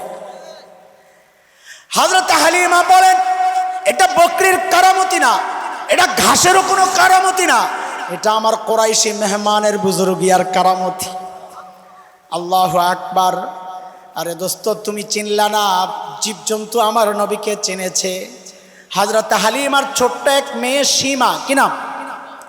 সীমা বকরি চড়ায়, মেয়ে মানুষ। একদিন আসতে দেরি হয়ে গেছে, হালিমা রাগ হয়ে গেছে, হ্যাঁ এত দেরি করো কেন? সীমার কলিজায় লাগছে, হ্যাঁ কাম করি আবার বকা দিবা। রাগ হয়ে গেছে যে আমি আর যাব না। মানুষ জানে কাউকে কাবু করার জন্য হাত দিতে হয় নরম জায়গায়, তার স্পর্শকাতর জায়গায়। আর নরম জায়গা কোনটা? আস্তে করে বলে, যাইবা না, আমার কি, তোমার কুরাইশি ভাই না খায়া মরবে, আমার কি।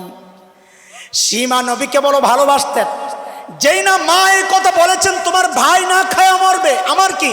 সীমা বলে, না না না আমি যাব, মা যাব, আমার ভাই মরতে পারবে না। কিন্তু মা একটা শর্ত আছে। বলে কি শর্ত? বলে আমি যাওয়ার সময় আমার সাথে আমার ভাইয়ারে দিয়ে দেওয়া লাগবে। হযরত হালিমা বলেন, একা একাই তো বকরি সামলাইতে পারো না, আবার ভাইয়া নিয়া কেমনে সামলাইবা? হযরতে সীমা বলেন, না মা না, ওই যে আগে একবার নিয়ে গেছিলাম সেদিনকার ঘটনা তো তোমারে শোনাই নাই রে মা। আমার ভাইয়ারে আমি বকে নিয়ে যখন চলছিলাম, মারে অন্য দিনের মতো বকরিগুলারে ধরা লাগে নাই, ডাক দেওয়া লাগে নাই, সবগুলো পেছনে লাইন ধইরা ধইরা চলেছে। মাঠে যায় আমি ঘাস খাওয়ার জন্য বকরিগুলা ছাইরা কোলের মধ্যে ভাইয়ারে নিয়ে চেহারার দিকে তাকায় আছি। আহ কি সুন্দর চেহারা, আল্লাহ কত সুন্দর করে বানাইছেন। মারে কখন যে দিন শেষ হয়ে গেছে আমার খবর নাই, আলো আধারি, ভয়ে কলিজা শুকায়া গেছে। আহারে না জানি আমার বকরিগুলা হারায়া গেছে, আল্লাহ জানে। যেই না মুখ উঠাইছি ভয়ে আতঙ্কে, যেই না উৎকণ্ঠার সাথে মুখ উঠাইছি, কি দেখছি মা জানুনি?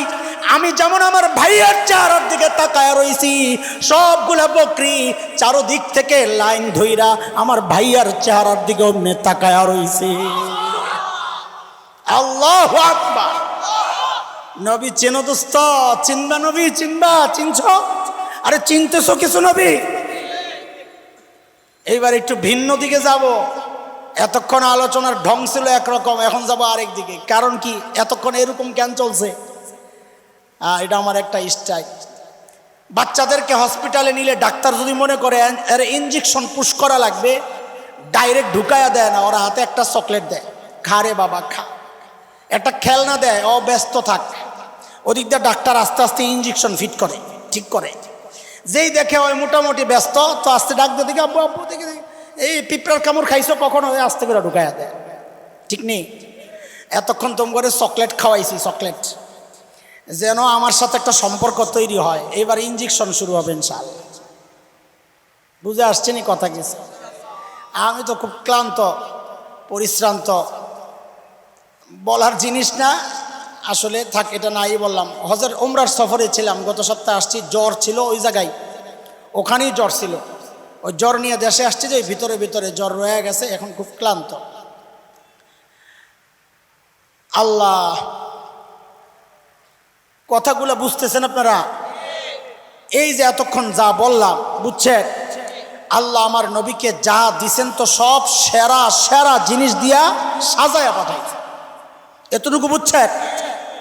এইবার একটা প্রশ্ন আসে, সেটা হচ্ছে, হুজুর সব ঠিক আছে বুঝলাম, আপনার আগের উদাহরণের লগে একটা জিনিস মিলে না। কি মিলে না রে ভাই? ওই যে ধনী বাবা, মনে আছে নি? আচ্ছা, ধনী বাবা মেয়েকে এমন জায়গায় বিয়ে দিবে যেই জামাইয়ের বাড়ি ঘর নাই, কথা কয় না?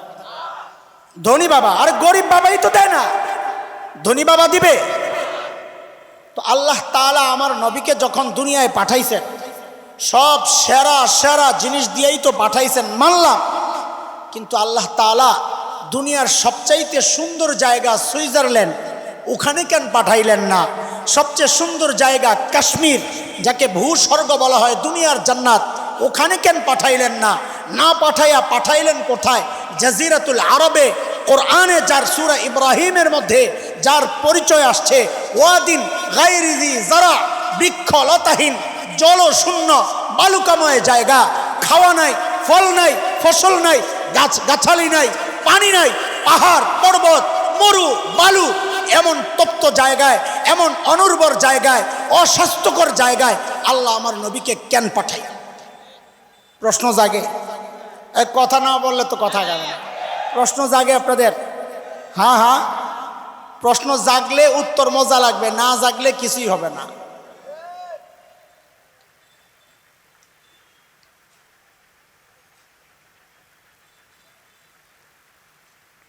আলহামদুলিল্লাহ। আল্লাহ আল্লাহ আমার নবীকে কই পাঠাইছেন? আমি যেই শব্দ বলি এই শব্দ কিছুক্ষণ বলেন, পরে আবার ঘুরেন। জাজিরাতুল আরব বলেন। কোথায় কোথায়? জাজিরাতুল আরব কেন পাঠাইছে? ও গবেষক, আমার তরুণ যুবক ছোট ভাইয়েরা, ওলামায়ে কেরাম, ঢুকেন এই সমস্ত বিষয়ে। উম্মতের অনেক কিছু চাওয়া আপনাদের কাছে, গভীর থেকে দিন না বুঝলে উম্মতকে মেসেজটা দিতে পারবেন না। ভাষা বুঝা বাদ দেন, ভাষা বুঝা বাদ দেন, গভীর থেকে বুঝেন। তো উম্মত আপনাদের দিকে তাকায় আছে, তাদেরকে কিছু দেওয়ার আছে আপনাদের। আমরা তো গেছি বুড়াচুরা হইয়া, সময় তো আপনাদের। আলহামদুলিল্লাহ। জাজিরাতুল আরব বিশ্ব মানচিত্রের মধ্যে জাজিরাতুল আরবের অবস্থানটা একটু খেয়াল করেন, কোথায় আছে? দেখবেন তিন দিকে পানি, পারস্য উপসাগর, ওমান উপসাগর, আরব উপসাগর, ওই পশ্চিম পাশে লোহিত সাগর, তিন দিকে পানি। একদিকে সিরিয়া, জর্ডান, ওই দিকগুলা একদিকে লাগা। কয় দিকে লাগা? শূন্য কয় দিকে? কথা বলে না। ঠিক মানব দেহে মানুষের যে হার্ট আছে, হার্ট, এই হার্টের অবস্থানটা যেমন তিন দিকে শূন্য, একদিকে বডির সাথে লেগে আছে, জাজিরাতুল আরবটাও বিশ্ব মানচিত্রের হার্ট। ভূবিজ্ঞানীরা এই জন্য এর নাম দিয়েছেন জিওগ্রাফিক হার্ট। বিশ্ব মানচিত্রের হার্ট হচ্ছে জাজিরাতুল আরব। আল্লাহ আমার নবীকে কই পাঠাইছেন? কই পাঠাইছেন? কেন জাজিরাতুল আরব পাঠাইছেন? এটা শোনার জন্য আগে কিছু কথা বুঝানেন, নাইলে এটা বুঝবেন না। একটু সূক্ষ্ম কথা। আমার নবী দুনিয়ায় আসার আগে যত দার্শনিক ছিল দুনিয়ায়, গ্রিক দর্শন, রোমান দর্শন, ইরাক, ব্যাবিলন, মিশরি, প্রাচীন যত দর্শন ছিল, সমস্ত দার্শনিকদের বক্তব্য ছিল মানুষকে নিয়ন্ত্রণ করে তার ব্রেন। কে কে? সর্বপ্রথম গোটা দার্শনিকদের বিরুদ্ধে দাঁড়ায়া উম্মি নবী ঘোষণা দিলেন, দুনিয়ার মানুষকে তার ব্রেন নিয়ন্ত্রণ করে না, মানুষকে নিয়ন্ত্রণ করে তার হার্ট।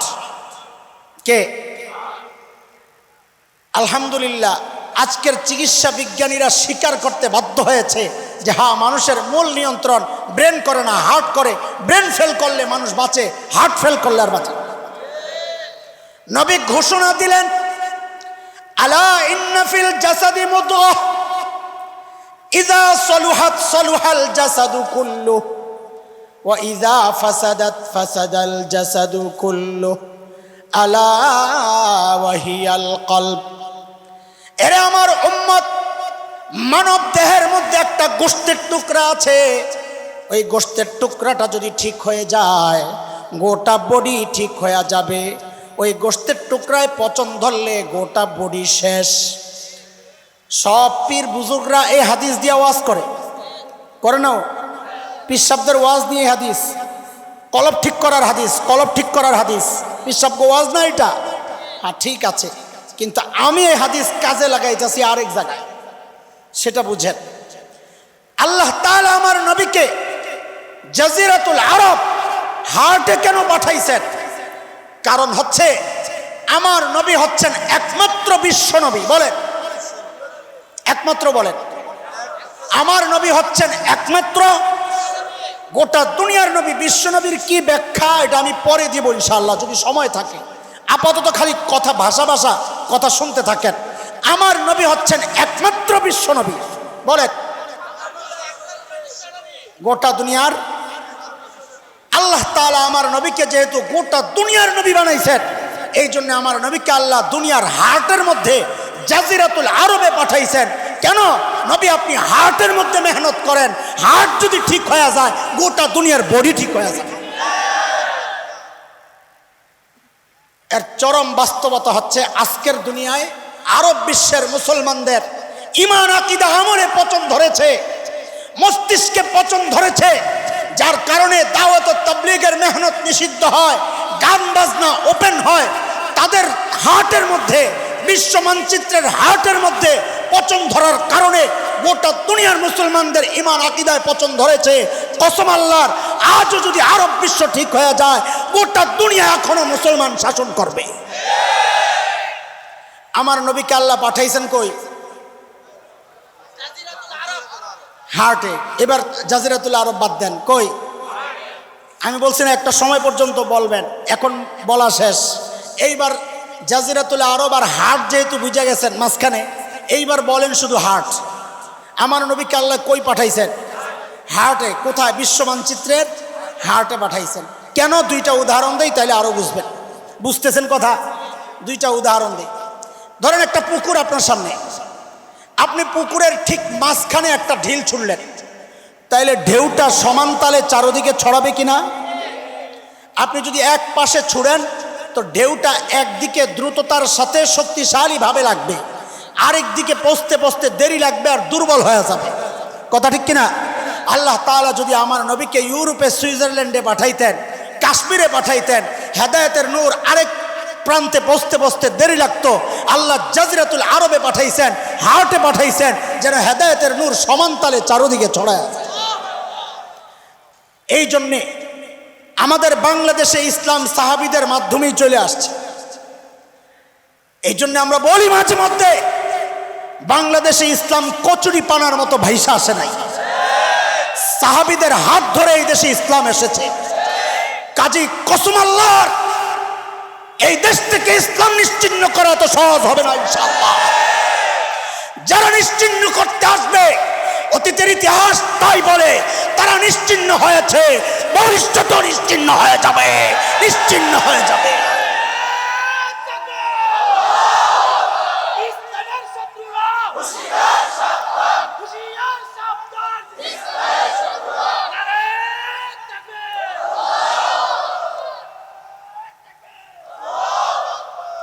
আরেকটা উদাহরণ শুনুন, তারপর আমি আমার মূল ইনজেকশনে যাব ইনশাআল্লাহ।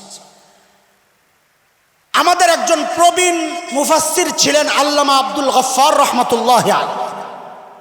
কেউ মুরব্বীরা নাম মনে আসেনি? এই যে কাছের সোনারগাঁয়ের ছিলেন, ঢাকায় থাকতেন। ২৫০০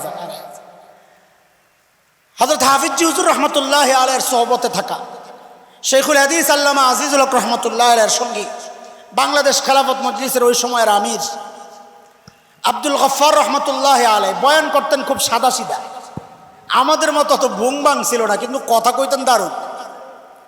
তো হযরতের একটা গল্প আমি এই জায়গায় উদাহরণ হিসাবে পেশ করতেছি।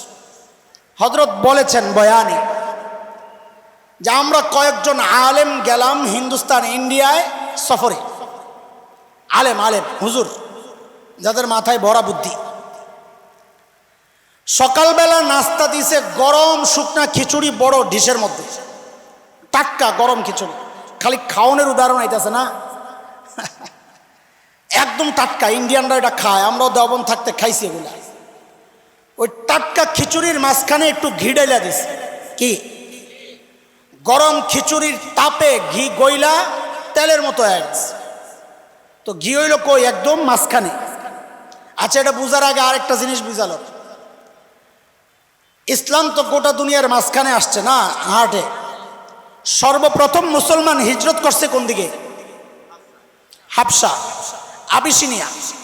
আজকের দুনিয়ার মানচিত্রে লোহিত সাগর, জেদ্দার পাশে যেই সাগর আল বাহরুল আহমার বলে যাকে, লোহিত সাগর, এই লোহিত সাগরের পশ্চিম পার আজকের দুনিয়ায় ইথিওপিয়া, এরিত্রিয়া যেই অঞ্চলটা, এটা ছিল নবীযুগের হাবশা। এটা হচ্ছে মক্কা থেকে পশ্চিম দিকে। তো ইসলাম আসছে মক্কায় মাঝখানে। পশ্চিম দিকে যেই হুজুর বসছেন, উনি করছেন কি, হঠাৎ করে ঘিয়ের মধ্যে আঙ্গুলটা দিয়া নিজের দিকে একটা টান মারে আর কয়, ইসলাম প্রথমে মক্কা থেকে হাবশার দিকে হিজরত করছে। এখন ঘি তো গরমে গইলা গেছে, ঘি ছুটছে সব ওনার দিকে। উত্তর পূর্ব কোণে যেই মানুষ বসছে, উনি আর দেরি করে নাই, তাড়াতাড়ি ঘিয়ের মধ্যে আঙ্গুল দিয়া কয়, এরপর ইসলাম মক্কা থেকে মদিনার দিকে হিজরত করছে। এখন ঘি ছুটছে মদিনার দিকে আর হাবশার দিকে। আব্দুল গফর রহমতুল্লাহ আলাইহি বলেন, সর্বনাশ, ঘি তো মক্কা, হাবশাওয়ালা আর মদিনাওয়ালা খায়া লাইব, আমগো কপালে তো ঘি নাই। আমি আর দেরি করলাম না, লম্বা মানুষ তো, হাতাড়িরে বইটা ঘিডারে পুরা খিচুড়ির মধ্যে মাখলাম আর বললাম, এরপর ইসলাম গোটা দুনিয়ায় ছড়াইয়া গেছে। আল্লাহ তাআলা ইসলামকে মাঝখানে পাঠানোর কারণে আমি আর তুমি ঘিয়ের ভাগ সাথে সাথে পাইছি, আলহামদুলিল্লাহ। নাইলে দেরি হইতো। আরে কথা কও ঠিক কিনা? এই পর্যন্ত বুঝছেন? আমি একটু একটু করে বুঝায় বুঝায় আগাইতেছি। এইবার আসল কথা বুঝেন। এরে দোস্ত, এ যুবক, বাংলাদেশের আকাশে শকুনের আনাগোনা পরিলক্ষিত হচ্ছে। তোমরা সচেতন হও, চোখ খোলো, কান খোলো। কারণ পিঠা আমি খাবো না, আমারে দুই একটা দিতে পারে নেতা হিসাবে, বুড়ারাও খাবে না। বুড়া করে পিঠায়া কি হইব? খাইবা তোমগো মতন যুবকরা। আমরা যখন দেওবন্দে ধরপাকড় শুরু হয়েছে হঠাৎ করে 1997 সনে, তো আমাদের সাথে এক ভাই ছিল, লালবাগ মাদ্রাসা থেকে গেছে, খুব মোটা, কালা, আফ্রিকান লাগে। ওই ভাই ছাদে যায় ঘুমাইতো, আমরা রুমেই থাকতাম। তা আমি জিজ্ঞেস করি, ভাই ছাদে ঘুমাও কেন তুমি? তা আমি তো তখন ছিলাম হ্যাংলা পাতলা, একেবারে টিং মাস্টার। তা আমারে বলে কি, দোস্ত তরে ধরলে পুলিশে পিড়াইতে মায়া লাগবে, একটা দিয়া ছেড়ে দিবে। আমার যে অবস্থা, আমারে পিড়াইয়া মজা পাইব। কয়দিন আগে এক বড় পেটওয়ালা ভণ্ড মারা গেছে না মদিনার, দেওয়ানবাগি, নাম বলার দরকার। আচ্ছা, দেওয়ানবাগির নাম আমি বলছি, উনি কি জন্য দেওয়ানবাগি বললেন? দেওয়ানবাগির নামটা বলার কোনো দরকার আছিল? আর কোন দেওয়ানবাগি আমি বলছিলাম, শুনছেন আপনারা? উনি মাঝখান দিয়ে দেওয়ানবাগি কেন বললো? দেওয়ানবাগির নাম বলার দরকার নাই, গ্যাঞ্জাম লাগানোর দরকার। আল্লাহু আকবার, পেট একটা, সুবহানাল্লাহ। আমার এক দোস্ত একসময় খুব বয়ান করতাম এগুলা, কয় এর বিরুদ্ধে আর বইলা কি হবে, কি হয়েছে? কয় আমগো যত গন্ডগোল, ওর তো কোনো গন্ডগোল নাই। আমগো কি গন্ডগোল? কয় আহলে হাদিস ভাইরা হাত বান্ধে বুকের উপরে, আমরা হানাফিরা নাভি বরাবর নিচে। কয় হ্যার কোনো গন্ডগোল নাই। কি জন্য? কয় তা হাতি যায়। আমি কই খবিসে নামাজই তো পড়ে না। তো ওই বেড়ায় যখন মারা গেছে, খবরটা শুই না, আমি ওই আমার ভাইয়ের কথা মনে করতেছি আর হাসতেছি। যা যা কবরে যা, ফেরেশতারা পিড়াই আছে, কি মজাটা পাইব রে। কথাগুলো বলার মাকসাদ হচ্ছে, বিপদ যখন আসবে তখন পিড়া তোরাই খাবি, কারণ আম করে পিড়ায় মজা পাইব না, পিড়ায় এত করে মজা পাইব। এই জন্য সচেতন বেশি তোদের হওয়া দরকার। বাংলাদেশের আকাশে শকুনের আনাগোনা পরিলক্ষিত হচ্ছে। পার্বত্য অঞ্চল, আমাদের উত্তরবঙ্গ, খ্রিস্টান মিশনারিরা তাদের দাওয়াতি কার্যক্রম চালায়া অর্থের লোভে মানুষকে ধোঁকা দিয়া, প্রতারণার মাধ্যমে, কোরআন সুন্নাহর অপপ্রচার অপব্যাখ্যার মাধ্যমে হাজার হাজার নয় দোস্ত, লক্ষ লক্ষ মুসলমানকে খ্রিস্টান আর কাদিয়ানি বানাচ্ছে। খুব মনোযোগ দিয়া শোনেন, সিরাতের অংশ এটা আলোচনার। আমরা কয়েক বছর আগে গেলাম দিনাজপুর দাওয়াতি কাফেলা নিয়া, আমার মুরতাদ ভাইকে ইসলামে ফেরত আনার জন্যে। খ্রিস্টান মিশনারিরা পুলিশের কাছে যায় নালিশ করেছে, ঢাকা থেকে কিছু মৌলবি আসছে, এদের মতিগতি ভালো না। পুলিশ আমাদেরকে ডাকাইছে, ভাই আপনারা কারা, কি চান? তা আমি তো তখন এত মোটা ছিলাম না, খায়া খায়া মোটা হয়েছি, তখন তো ছিলাম চিকট, দেখতে একদম নিরীহ মানুষ। বলি যে ভাই আমি নিরীহ মানুষ, দাওয়াত দিতে আসছি, মারামারি কেমনে করুম, আমার ভিডিও একটা দিলে আমি নিজেই মরে যাব। তখন পুলিশ আমাদেরকে একটা প্রশ্ন করেছে। আমি যখন এই প্রশ্ন আপনাদের সামনে উত্থাপন করব, তো আমার বিশ্বাস নবী না চেনার কারণে আপনাদের অনেকের মনের মধ্যেও জাগবে, হক কথাটা তো ঠিকই আছে। পুলিশ আমাদেরকে বলে, জিজ্ঞেস করে, আচ্ছা হুজুর বলেন তো আমরা মুসলমান। পুলিশ না বুঝার কারণে বলেছে, তিনি দিনদার ছিলেন, তিনি বুঝেছেন পরে। তিনি বলেন, আমরা মুসলমান, ইসলামের দাওয়াত গোটা দুনিয়ায় চলে। আমেরিকা, ইউরোপ, অস্ট্রেলিয়া, আফ্রিকা, গোটা দুনিয়ায় ইসলামের দাওয়াত চলে। আমাদের ধর্মের দাওয়াত আমরা গোটা দুনিয়ায় দিতে পারি। তো খ্রিস্টানরা তাদের ধর্মের দাওয়াত বাংলাদেশে আইসা দিলে সমস্যা নাকি? যার যার ধর্মের প্রচার সে করবে। কত মিডা মিডা আলাপ, তাই না? কথা বলে না? সুন্দর লাগে না? হ্যাঁ, সুন্দর লাগে না কথাটা? যার যার ধর্মের প্রচার সে করবে। কত সুন্দর না কথাটা? সাপও তো দেখতে অনেক সুন্দর, তাই না? বিষও তো সাদা, কাবা বরং কালা। বিষ কি? কাবা। কথা বলে না? কাবা, কাফনের কাপড়, কাবার গিলাফ সাদা হইলেই খালি জাপ দিও না। কথা শুনতে মজা লাগলেই খালি হাঁ কইয়া চিত্ত হয়ে যায় না, বুঝার চেষ্টা কর। কেন আমরা মুসলমান ইসলামের দাওয়াত গোটা দুনিয়ায় দিতে পারি, কেন খ্রিস্টানরা সহ ভিন্ন ধর্মের মানুষ বাংলাদেশে ওদের দাওয়াত দিতে পারবে না কেন? এর জবাব হচ্ছে, দোস্ত, আমার নবী হচ্ছেন একমাত্র বিশ্ব নবী। বলেন, কথাটা বলেন, আমার নবী। এইবার আসেন, বিশ্ব নবী কাকে বলে, তারপর বুঝবেন কেন ওরা ইসলামের ওদের ধর্মের দাওয়াত বাংলাদেশে দিতে পারবে না, কেন আমরা গোটা দুনিয়া ইসলামের দাওয়াত দিতে পারব। বিশ্ব নবীর মানি হচ্ছে তিনটা। বলেন, আমার সাথে কথা বলেন। আরে পড়া মুখস্থ করেন, পড়া, এগুলা পড়া। বিশ্ব নবীর মানি কি? কয়টা? তিনটা। এক নম্বর হচ্ছে, বিশ্ব নবী মানি হচ্ছে, আল্লাহ তাআলা আমার নবীর আগে যত নবী দুনিয়ায় পাঠাইছেন সমস্ত নবীর টাইম ছিল নির্ধারিত। কি ছিল? কি ছিল? টাইম ছিল নির্ধারিত। আমার নবী একমাত্র নবী, বিশ্ব নবী, যাকে আল্লাহ দুনিয়ায় পাঠাইছেন তার কোনো টাইম নির্ধারিত নাই, তিনি কিয়ামত পর্যন্ত নবী। আমার দুই নম্বর ব্যাখ্যা, বিশ্ব নবীর ব্যাখ্যা, আমার নবীর আগে আল্লাহ যত নবী দুনিয়ায় পাঠাইছেন সমস্ত নবীর অঞ্চল এলাকা ছিল নির্ধারিত। আমার নবী একমাত্র নবী, বিশ্ব নবী, যার কোনো অঞ্চল এলাকা নির্ধারিত নাই, তিনি গোটা দুনিয়ার জন্য নবী। তিন নম্বর ব্যাখ্যা, আমার নবী দুনিয়ায় আসার আগ পর্যন্ত যত নবীকে আল্লাহ দুনিয়ায় পাঠাইছেন সমস্ত নবীর সম্প্রদায়, কওম ছিল নির্ধারিত। প্রমাণ ওই যে পিছনে প্রমাণ রেখে আসছি, হযরত ঈসা আলাইহিস সালামের বক্তব্য মনে আছে? হযরত ঈসা বলেছেন, ইয়া বনি ইসরাঈল ইন্নী রাসূলুল্লাহি ইলাইকুম। ও বনি ইসরাইল, আল্লাহ আমাকে তোমাদের রাসূল বানায়া পাঠাইছেন। মনে আছে কথা? কাজে বোঝা গেল হযরত ঈসাকে আল্লাহ কাদের নবী বানায়া পাঠাইছেন।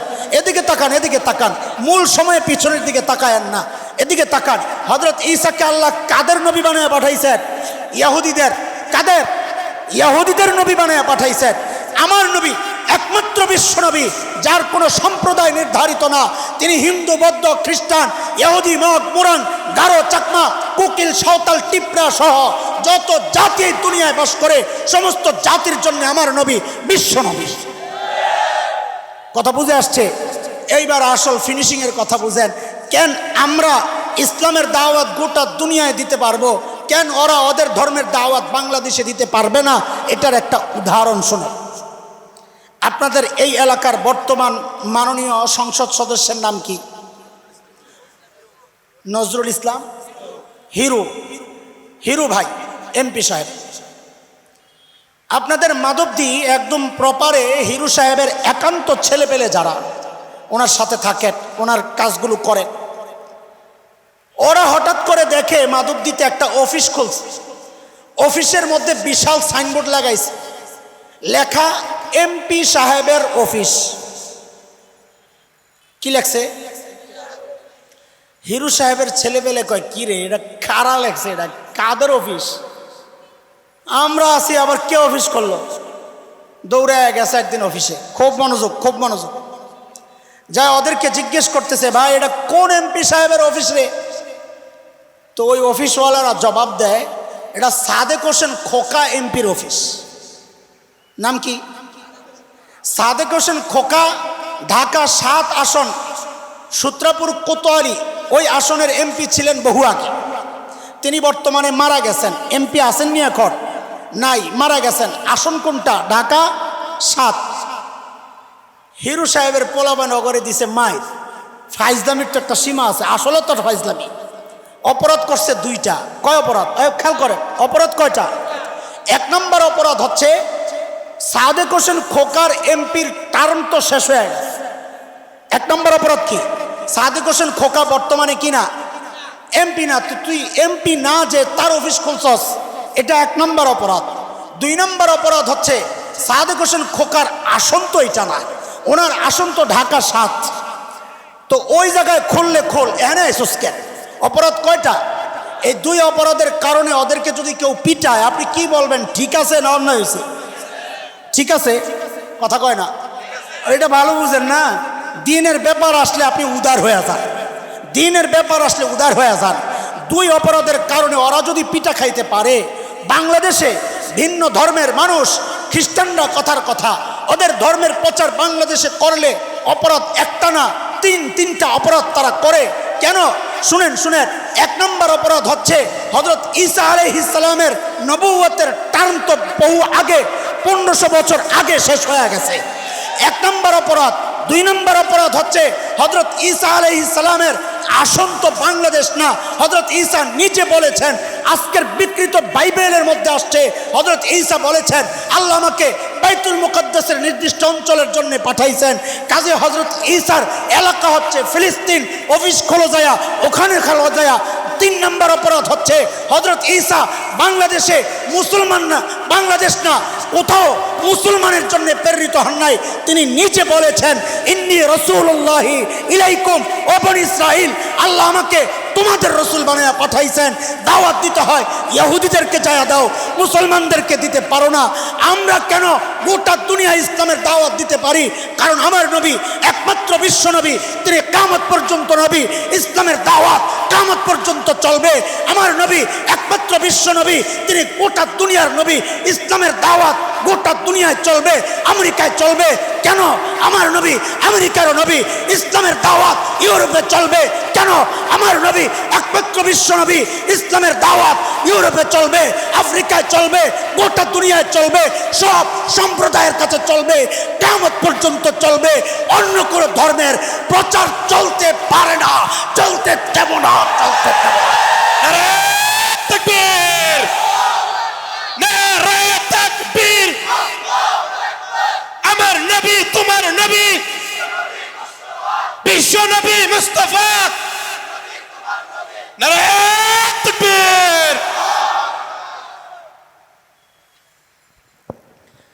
আপনারা কি কথাবার্তা বুঝতেছেন? সিরাতুন নবী আলোচনা। কি আলোচনা হচ্ছে? আমার নবীর শান, আমার নবী চিনাচ্ছি। নবী না চেনার কারণেই তুমি মাঝে মধ্যে হুজুরদের আন্দোলনের মুখে দাঁড়ায় উস্কানি দেয়। তুমি যদি নবী চিন্তা, তো কাদিয়ানীরা এই দেশে বাস করতে পারে না। তুমি যদি নবী চিন্তা, নাস্তিকরা আমার নবীর বিরুদ্ধে কথা বইলা বাঁচতে পারতো না। তুমি নবী চেনো না, আলেমদের আন্দোলনকে তুমি মনে করো দেশে বিশৃঙ্খলা। তুমি নবী না চেনার কারণে, আলেমদেরকে নবীর পক্ষে আন্দোলন করার কারণে তুমি আলেমদেরকে দেশের দুশ্মন মনে করো।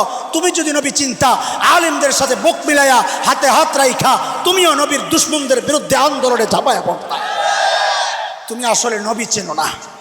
দাবি করো আমি নবী চিনি, আসলে ওই যে নুরুল্লাহ ভাই আগের মতো কাঁপে না। কথা ঠিক? শেষ কথা, আমরা যারা চিনলাম একটু, আমাদের জন্য শেষ ইনজেকশন। নতুন জামাই গেছে বিয়ে করতে। কি করতে? এ যারা করস নাই বিয়া, খেয়াল করে আসুন, কি করতে গেছে? ওই যে জ্যামে আটকাইছে মাধব দিয়ে, উদাহরণ তো একটারে দিয়ে ঘুরান যায় সব। কই আটকাইছে? মাধব দি। বাইর হইতে হইতে হইতে হইতে এলাকায় আসছে, আসরের আজান দিয়া লাইছে। শ্বশুর চিন্তা করতেছে দেরি তো হইছেই, একদম বিয়ের প্রোগ্রাম যা আছে এগুলা পরে হইব, জামাই আমারই তো, আগে আগে খাওয়াই লাই করে না। এমন আসতে দেরি হইলে বলে আগে খায়ালন, ঝামেলা পরে করুক, করেনি এমন কথা কয়। তেনায় গেলেন নাকি আপনি? আরে ভাই আমি মরে যেতেছি, আপনারা তেনাইলে কেমন হইব? আসল হুঙ্কার দেওয়ার জন্য হজরত আসতেছেন, ওটার জন্য এনার্জি লাগবে না আপনাকে? তো এখন তেনায় গেলে কেমন হইব? আমি তো খালি স্টার্টানা দিলাম, গাড়ি তো 100-150 কিলো স্পিডে চলবে, এলো একটু পরে। হ্যাঁ তো শোনেন, কয় আগে খায়ালন জামাই। তো জামাইয়ের সামনে বিশাল ডিশ দিছে, বিশাল ডিশ, আস্তা খাসি, আস্তা মুরগি, নানান রকমের কাবাব দেয়নিও মাধব দি। আগে তো জানলাম না, জামাইয়ের সামনে বিশাল ডিশ। আজকালকার জামাই তো এলো বেহায়ার গোষ্ঠী। আগে তো জামাই মানি হাতে হাতরুমাল থাকতো একটা, কিরে। আর এখন পোলাপান এত শয়তান, যাইয়া খোঁজে আরো কে কে আছে না। কার জামাই নিজের আসন ছাইরা যাইয়া বসছে কার আসনে? এই ভালো ভালো দামি খাবার ছাইরা খাইতে গেছে ওইটা। শ্বশুর মিয়া ঘর থেকে বাইরে এই দৃশ্য দেখা কয় আল্লাহ এই কি অবস্থা। এদি পাগল ঘটকরে ডাক দিছে, ভাই সাহেব এদিকে আয়ের। ভিতরে নিয়ে আসতে যায়া দিছে একটা বাড়ানি, যে আমার এই বিয়ার সব খরচ দিয়া এরপরে যাবি, বিয়ে তোরে দেবো। আচ্ছা আপনারা কর, এই পোলার কাছে আপনারা দিবেননি কারো মেয়ে বোন বিয়া? কারণ সে কি সুস্থ না পাগল? এই কথাটা একজনও বাদ রাখবেন না, সবাই বলেন সে সুস্থ না পাগল। দুই একজন বাদ রয়েছেননি, তাহলে আবার সবাই একসাথে বলেন এই জামাই সুস্থ না পাগল? পাগল। তো বোঝা গেল আমাদের এই মজলিসও 2-4 জন পাগল আছে। কেন? এই যে এতক্ষণ বয়ান করলাম, আল্লাহ তাআলা আমার নবীকে সব সেরা সেরা জিনিস দিয়া সাজায়া পাঠাইছেন তোমার সামনে। মুহাম্মদুর রাসূলুল্লাহ সাল্লাল্লাহু আলাইহি ওয়াসাল্লামের সেরা সেরা আখলাকার চরিত্র আল্লাহ রাখছেন, সেরা সুন্নতার আদর্শ রাখছেন। ওডি তোমার ভাল লাগে না? তুমি গেছো ওই 1500 বছর আগে ডেট এক্সপায়ার হওয়া ইহুদি নাসারাদের উচ্ছিষ্ট খাবার, ওই মুশরিকদের পোশাক ধারণ করার জন্যে, তাদের কৃষ্টি কালচার আর তাদের আদের আখলাক তাহজিব তামাদ্দুন ওগুলা ধারণ করার জন্যে যারা নবীর সুন্নাহ বাদ দিয়া, শ্রেষ্ঠ আখলাক আর চরিত্র বাদ দিয়া ইহুদি নাসারার পোশাক ধারণ করে, চরিত্র ধারণ করে, তাদের পথ অবলম্বন করে আর তাদের কৃষ্টি কালচার ধারণ করে ওই হিন্দু মুশরিকদের পোশাক গায়ে চড়ায়, কসম আল্লাহর, কসম আল্লাহর, একটাও সুস্থ না, মস্তিষ্ক বিকৃত, পাগল পাগল পাগল। কথা ঠিক? কথা কন, কথা ঠিক? পাগল থাকবেন না সুস্থ হবেন? আল্লাহ তাআলা আমাদের সবাইকে সুস্থ জীবন দান করেন। প্রিয় হাবিবকে চেনে তার আখলাককে নিজের জীবনের সব কিছুতে তার আখলাককে ধারণ করার, লালন করার, পালন করার, সুন্নাহ জিন্দা করার তৌফিক দান করেন। আমিন আমিন। ওয়া আখিরু দাওয়ানা আলহামদুলিল্লাহি রাব্বিল আলামিন। আসসালামু আলাইকুম ওয়া রাহমাতুল্লাহি ওয়া বারাকাতুহু।